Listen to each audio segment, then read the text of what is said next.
Since version 1.3 of Genshin dropped, I thought it'd be dope to drop a top 5 list of the top 5 DPS in Genshin.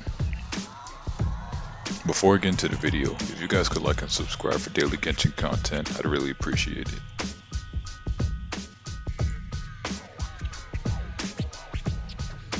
Chow can do really insane damage with his ultimate, but like without his ultimate he's kind of and the reason I put him so low on this list is because he's like a glass canyon. He does a lot of damage to himself and dies really easily, but his output is kind of insane.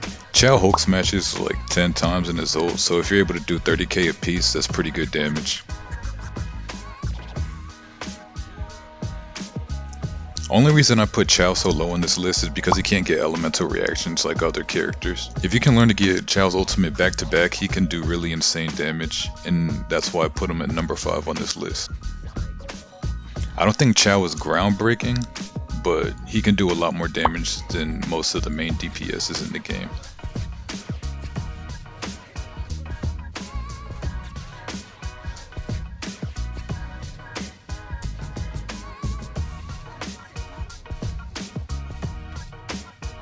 Ganyu is one of the most carried characters I've seen in this game. If I see someone with a Ganyu and Venti in a domain, I literally just stand in the corner and watch, because it's just a show basically. The fact that Ganyu can use her ult back to back with no cooldown is really broken in my opinion. The fact that her charge attacks do so much damage, and when she's in her ult it gives her a 20% buff, that's kind of insane. Ganyu's Frostflake arrow with the bloom is so busted, oh my god. If you have Venti and Ganyu, dude, the game is really easy for you.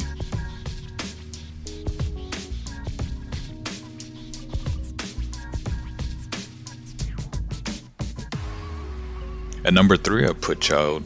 Childe is really insane. He can slice through enemies like butter.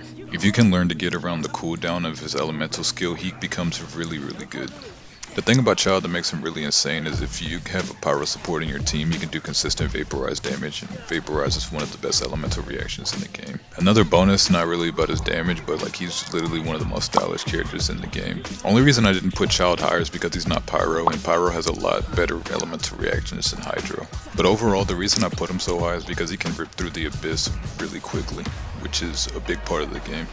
I also feel like he clears most of the content in the game faster than a lot of the other characters.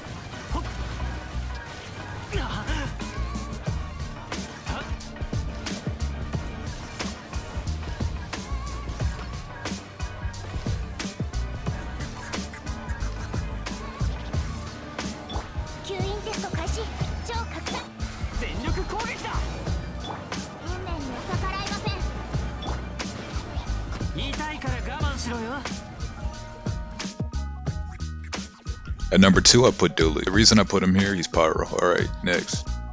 That was a joke, but the fact Diluc is pyro, he can basically handle any enemy in the game. The reason I put Diluc so high is because his elemental skill is able to be used 3 times, which gives him more energy recharge, and he's able to use his ult back to back quickly. Also, if you build Diluc with Crimson, you can do a lot of insane elemental reaction damage.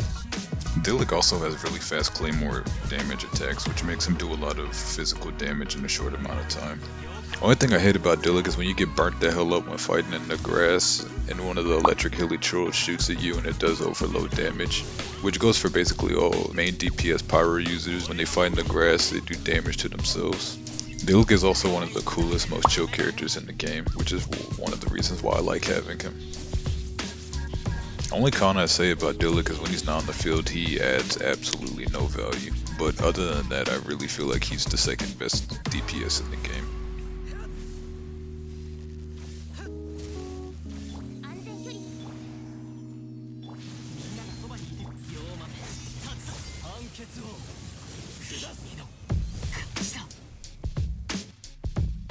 At number 1 I put Klee, because she's really insane at crowd control and can do attack to multiple enemies at the same time.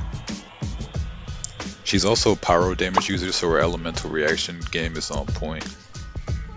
A lot of people don't like using Klee because you actually have to learn how to play her, but like once you learn how to play her, she becomes a really good DPS. Another reason why she's so good is while she's using her ult, she can still use her elemental skill and her charge attacks, which do a lot of damage. Klee's normals also always do pyro damage, so if you pair it with someone like XINGQIU, you'll always get the vaporized elemental reaction. And also Klee's normal attacks do consistent pyro damage, and she can also fight from range unlike Dilu. With that being said, I'm at the end of the video. If you like the content, be sure to like and subscribe. Thanks a lot.